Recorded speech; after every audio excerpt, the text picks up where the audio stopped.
가을로 접어드는 어느 날 주피디가 서울 한복판에 있는 종묘를 찾았습니다. 역사 드라마에서 흔히 듣는 종묘 사직의 그 종묘입니다. 종묘는 조선 역대 왕과 왕비의 신주를 모신 왕실 사당이고, 사직은 토지와 곡식 신에게 제사 지내는 곳입니다. 유교 국가인 조선에서 종묘와 사직은 근본 중에 근본 시설이었습니다. 그래서 태조 이성계가 도읍을 한양으로 옮기면서 경복궁과 함께 종묘와 사직을 지었습니다. 정문인 외대문을 통과하면 참도라고 불리는 돌길 3개가 이어져 있는데, 가장 상석인 가운데 길은 신이 다니는 길 실로이고, 그 오른편 길로 국왕이, 왼편 길로 세자가 다녔습니다. 종묘의 주인은 국왕이 아니라 죽은 선왕들의 혼백이라는 얘기입니다. 종묘의 중심 건물은 정전입니다.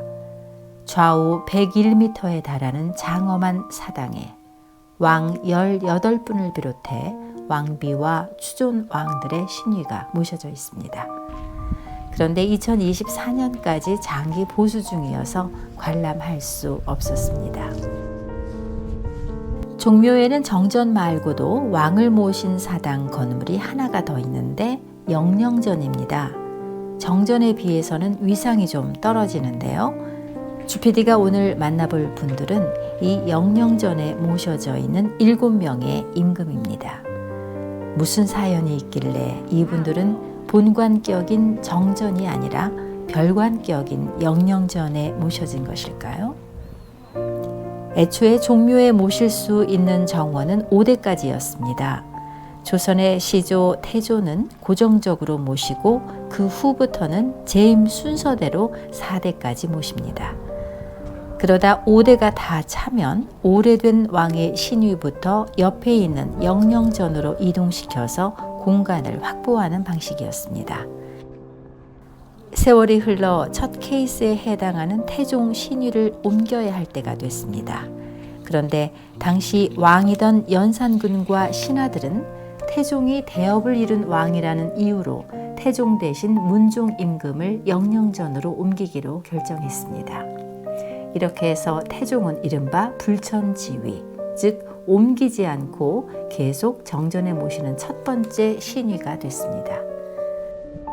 이렇게 한 번 원칙이 무너지니 후임 임금들도 자꾸 정전에 그냥 남게 됐습니다.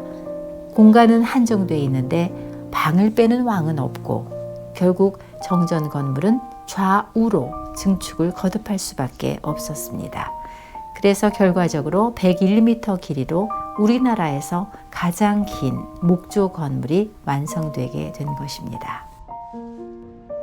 자, 그렇다면 정전의 한 자리를 차지하지 못하고 영령전의 자리를 잡아야 했던 왕들이 누구인지 궁금해집니다. 영령전에는 16개의 방이 있는데요. 태조의 4대 조상들을 포함한 추존왕 8명과 조선의 마지막 황태자인 의민 황태자, 그리고 오늘 이야기의 주인공인 7명의 조선왕 신위가 모셔져 있습니다. 제2대왕 정종, 5대왕 문종, 6대왕 단종, 8대왕 예종, 12대왕 인종, 13대 명종, 20대 경종입니다.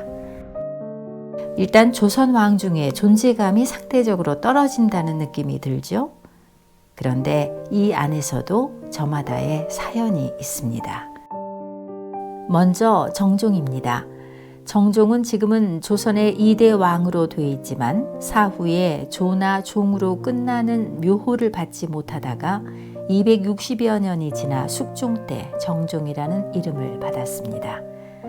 오랫동안 반쪽 임금 대우를 받은 셈이니 정전에 들지 못한 것도 일견 이해가 갑니다. 정종은 동생 이방원이 왕자의 난으로 권력을 장악한 뒤에 일종의 대타로 잠시 왕위에 올랐습니다. 2년 2개월간 용상에 있다가 동생 태종에게 물려주고 63살까지 천수를 누리며 살았습니다. 권력에 욕심내지 않은 덕에 왕, 상왕, 태상왕까지 다하며 평생 격구를 즐기며 살았으니 권력투쟁이 살벌했던 조선 초기에 어쩌면 가장 행복한 남자가 아니었을까 하는 생각도 듭니다. 단종 역시 공식적으로는 오랫동안 임금이 아니었습니다. 아버지 문종의 뒤를 이어 12살 어린 나이에 6대 왕으로 등극했으나 1년 후에 계유정난으로 삼촌 수양대군에게 실권을 빼앗겼고 즉위 3년여 만에 반강제로 임금 자리에서 내려왔습니다. 그러다 사육신의 단종 복위 운동이 일어나자 상황에서 노산군으로 강등돼 강원도 영월로 유배 간 후 사망했습니다. 이렇게 왕의 지위를 박탈당했으니 종묘와도 무관한 상태에 머물다가 220여 년이 지나 숙종 때 복권돼 단종이라는 이름을 받았고 종묘 영령전에 배양됐습니다. 앞서 잠깐 언급했지만 태종에게 밀려서 정전에 있다가 영령전으로 옮겨간 첫 번째 왕이 단종에 붙인 문종입니다. 단종은 복권된 후 영령전 내 아버지 문종과 어머니 현덕왕후 옆에 모셔졌습니다. 세종의 맏아들로 조선 최초의 적장자 임금이던 문종, 그 문종의 적장자 단종, 승계의 정통성에서만큼은 이 두 사람을 따라갈 만한 조선왕이 없지만 역사의 소용돌이 속에서 비운의 부자는 함께 영령전에 머물러 있습니다. 영령전에 있는 다음 왕은 예종입니다. 단종을 밀어내고 왕이 된 세조에게는 두 아들이 있었습니다.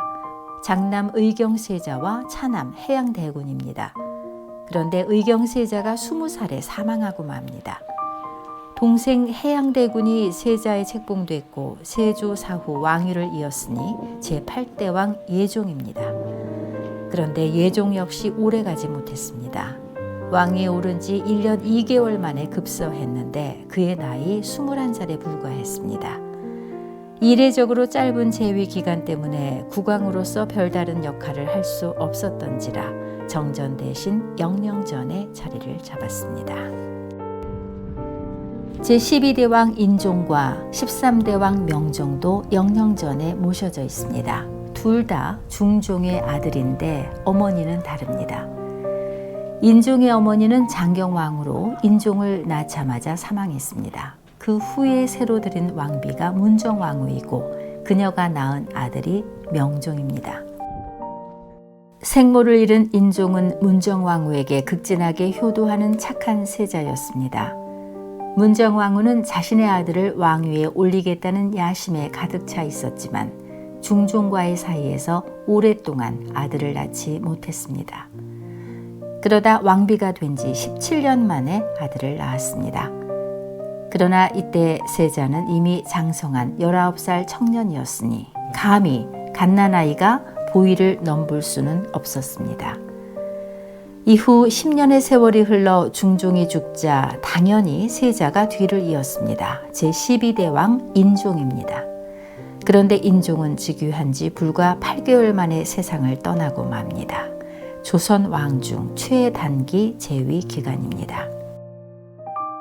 인종에게는 후사가 없었기에 다음 보위는 문정왕후의 아들에게 돌아갔습니다. 제13대 왕 명종입니다. 12살 어린 나이에 즉위하면서 문정왕후가 수렴청정을 했습니다. 그런데 문정왕후의 장악력이 워낙 강해서 수렴청정 기간은 물론 그 후에도 명종은 임금다운 임금 노릇을 하지 못했습니다. 명종은 조선 역사상 가장 큰 권력을 지녔던 여성 밑에서 22년 동안 재임한 후 영령전에 모셔졌습니다. 영령전에 있는 다른 왕들은 재위 기간이 매우 짧다는 공통점이 있지만 명종은 조선 왕 평균 재위 기간보다 3년 더 긴 22년간 임금을 지냈으면서도 정전에 들지 못했습니다. 어머니 문정왕후의 신유는 정전에 자리 잡았습니다. 어머니와 왕의 권력 서열이 은연중에 반영된 건 아닐까 하는 상상을 해봅니다. 영령전의 7왕 중에 마지막 소개할 분은 제20대 왕 경종입니다. 경종의 어머니는 유명한 희빈장씨 장희빈입니다. 숙종의 총애를 받아 아들을 낳고 왕비까지 올라갔으나 숙종의 변심에다 당쟁이 맞물리면서 폐비된 후 사약을 받고 죽었습니다. 어머니가 사사될 때 경종의 나이 14살, 어린 나이에 받은 정신적인 충격 때문이었을까요? 경종은 몸도 마음도 약했습니다. 재위 4년 2개월 만에 자식 없이 세상을 떠나면서 배다른 동생 영조가 그 뒤를 이었습니다. 이렇게 종묘 영영전에 모셔진 조선왕 7명에 대해 살펴봤는데요. 대체로 존재감이 떨어집니다. 하기야 불천지휘라는 게 특별한 공덕이 있어서 정전의 신유를 계속 모신다는 것이니 영영전의 7왕은 정전에 있을 자격을 갖지 못했다는 말이기도 합니다. 폐위된 연산군과 광해군은 종묘에 없으니 종묘에는 역대 조선왕 27명 중에 25명의 신위가 모셔져 있습니다. 조선에서 왕들은 중대사를 종묘에 고함으로써 돌이킬 수 없는 결정으로 확정지었고, 선조는 임진왜란 때 다급한 상황에서도 종묘의 신주를 챙겨 피란길을 떠났습니다. 그만큼 조선에서 종묘의 존재 의의와 위상은 절대적인 것이었습니다. 이런 신성한 종묘에서도 정전에 들지 못한 7왕은 이승에서 채 피어보지도 못한 채 저승에 들어간 왕들이었으니 살아서나 죽어서나 이들의 비유는 계속되는 것일까요? 주PD의 역사 여행이었습니다. 고맙습니다.